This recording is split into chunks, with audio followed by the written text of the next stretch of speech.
భారత్ పాకిస్తాన్ మధ్య కాల్పుల విరమణ కుదిరిన నేపథ్యంలో ఇరు దేశాల మధ్య ఇప్పటికే కీలక చర్చలు జరుగుతున్నట్లుగా తెలుస్తా ఉంది. హాట్ లైన్ లో ఈ చర్చలు జరుగుతా ఉన్నాయి. ఇదే అంశానికి సంబంధించి మరింత సమాచారం మా ఢిల్లీ బ్యూరో చీఫ్ కృష్ణ అడిగి తెలుసుకుందాం. కృష్ణ, ఇప్పటికే ఇద్దరు అధికారులు కూడా కలిసి చర్చిస్తున్నట్లుగా తెలుస్తా ఉంది కదా, పలు కీలక అంశాలకు సంబంధించి డిమాండ్లు వినిపించబోతున్నారు. ఏంటి వివరాలు, ఏ డిమాండ్లను భారత్ ముందుంచబోతా ఉంది? నవీన్, సరిహద్దుల వెంట ఇరు దేశాలకు సంబంధించినటువంటి డీజీఎంఓల సమావేశం ప్రారంభమైంది. ఈ సమావేశంలో కాల్పుల విరమణకు సంబంధించినటువంటి అంశాలపైన చర్చలు జరుపుతున్నారు. నిజానికి డీజీఎంఓల స్థాయిలో ఈ దౌత్యపరమైనటువంటి అంశాలు ఏవి కూడా ఈ రోజు జరుగుతున్నటువంటి చర్చల్లో ఉండవు. అంటే దౌత్యపరమైనటువంటి అంశాలంటే ఈ యొక్క ఆపరేషన్ సింధూర్ కు ముందు ఏదైతే పహల్గాం తర్వాత కేంద్ర ప్రభుత్వం విధించినటువంటి ఆంక్షలు, భారత్ ప్రభుత్వం విధించినటువంటి ఆంక్షలు, సింధు నదీ జలాలను నిలిపివేయటం, తర్వాత వాణిజ్యాన్ని నిలిపివేయటం, తర్వాత వీసాలు రద్దు చేయటం, ఇవన్నీ ఏవైతే చేసాయో అవన్నీ కూడా దానికి సంబంధించినటువంటి అంశాలు ఏమి కూడా ఇందులో చర్చకు రావు. కేవలం కాల్పుల విరమణకు సంబంధించి ఇరు దేశాలు కూడా ఈ కాల్పుల విరమణ ఒప్పందాన్ని ఏ విధంగా కొనసాగించాలి, తర్వాత అటువైపు నుంచి బలగాలను ఎక్కడెక్కడ మోహరించాలి, తర్వాత ఈ లైన్ ఆఫ్ కంట్రోల్, అదేవిధంగా ఇంటర్నేషనల్ బోర్డర్ ఏదైతే ఉందో వాటికి సంబంధించి అవతల ఎంత దూరం మేరకు వాళ్ళ సైన్యం నిలబడాలి, తర్వాత మన సైన్యం ఎంత దూరం నిలబడాలి, దానికి సంబంధించినటువంటి ఒక ఆపరేషనల్ సంబంధించినటువంటి విషయాలు ఉంటాయి. ఆ విషయాలను మాత్రమే ఈ డీజీఎంఓల స్థాయిలో మాట్లాడుకుంటారు. కాబట్టి కాల్పుల విరమణకు సంబంధించి ప్రత్యేకంగా వీరిద్దరి మధ్య ఈ సంభాషణలు ఉండబోతున్నాయి.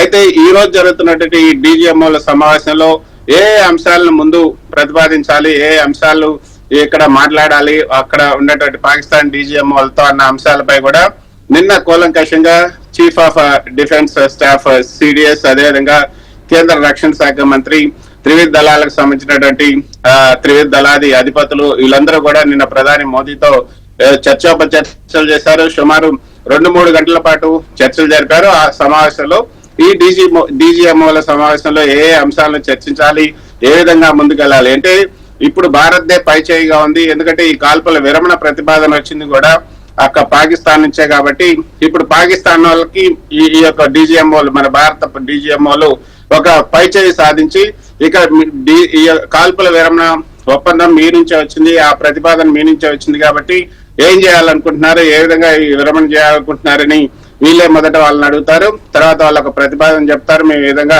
ఈ కాల్పుల విరమణ ఒప్పందాన్ని మేము కొనసాగించాలనుకుంటున్నాం, ఇక మీదట కాల్పులు మా వైపు నుంచి ఉండవు, కవ్వింపు చర్యలు కూడా ఉండవని ఒక హామీ, పూర్తి హామీ వాళ్ళ దగ్గర నుంచి తీసుకోవాల్సి ఉంటుంది.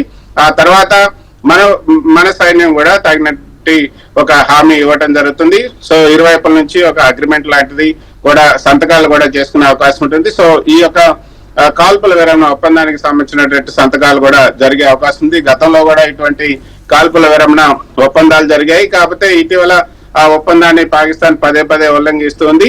వాటన్నిటిని కూడా ప్రస్తావించే అవకాశం ఉంది. సో గతంలో ఉన్నటువంటి కాల్పుల విరమణ ఒప్పందాన్ని ఎందుకు ఉల్లంఘించాల్సి వచ్చింది, ముందుగా ఒక మాట అయినా చెప్పకుండా మీరు ఎందుకు ఉల్లంఘించారు అన్న అంశాన్ని కూడా భారత్ ఈ రోజు ప్రశ్నించే అవకాశం ఉంటుంది. ఆ తర్వాత ఈ రోజు సుమారు 2 గంటల పాటు కూడా ఈ సమావేశం జరిగే అవకాశం ఉంటుంది. తర్వాత ఈ రోజు జరిగినటువంటి డీజీఎంఓల సమావేశంలో తీసుకున్న నిర్ణయాలన్నీ కూడా chief of army, chief of navy, chief of defence, ఈ యొక్క ఏవియేషన్ వీళ్ళకి సంబంధించిన వాళ్ళందరికీ కూడా ఇన్ఫార్మ్ చేస్తారు. వాళ్ళు వచ్చి మళ్ళీ ప్రధాని మోదీకి, రక్షణ శాఖ మంత్రికి, ఎన్ఎస్ఏ కూడా బ్రీఫింగ్ చేసే అవకాశం ఉంటుంది. ఆ తర్వాత 2:30 గంటలకు మళ్ళీ ఈ డీజీఎంఓల విలేకరుల సమావేశాన్ని కూడా ఈ రోజు ఏర్పాటు చేశారు. నేషనల్ మీడియా సెంటర్ లో ఈ డీజీఎంఓల సమావేశం మళ్ళీ ఏర్పాటు చేశారు. ఈ రోజు జరిగినటువంటి ఈ యొక్క డీజీఎంఓల సమావేశంలో తీసుకున్నటువంటి నిర్ణయాలు ఏంటి అన్న అవి కూడా వాళ్ళు ఈ సమావేశంలో తెలిపే అవకాశం ఉంటుంది. సో డీజీఎంఓలు కానీ లేదా వాళ్ళ ప్రతినిధులు కానీ ఎవరైనా వచ్చి ఈ రోజు జరుగుతున్నటువంటి విలేకరుల సమావేశంలో ఈ రోజు జరిగినటువంటి కాల్పుల విరమణకు సంబంధించిన అంశం పైన పూర్తి స్థాయిలో అందరికీ కూడా వివరాలు తెలియజేయబోతున్నారు. మరోపక్క నవీన్, ప్రధాని నివాసంలో ఇప్పుడు మళ్ళీ కీలక సమావేశం జరుగుతుంది. ఆ సమావేశంలో రక్షణ శాఖ మంత్రి అజిత్ డోవల్ తో పాటు త్రివిధ దళాది నేతలు, తర్వాత కేంద్ర విదేశాంగ శాఖ మంత్రి జయశంకర్ వీళ్ళంతా కూడా పాల్గొన్నారు. ఆ సమావేశంలో రేపు మనం ఏదైతే ఈ యొక్క ఇక్కడికి యుఎన్ఓకి మన టీం ఒకటి పంపించబోతున్నాం, ఆ టీం ఏ విధంగా ఉండాలి, తర్వాత ఆ టీం కి సంబంధించి ఏ విధంగా టీం ని ఇది చేస్తున్నాం అనేది కూడా మనం ఆ టీం కి సంబంధించి యుఎన్ఓకి వెళ్లాల్సినటువంటి టీం కి సంబంధించినటువంటి విధి విధానాలను రూపొందించడంలో కూడా మన ఈ సమావేశంలో కొన్ని కీలకమైన నిర్ణయాలు తీసుకు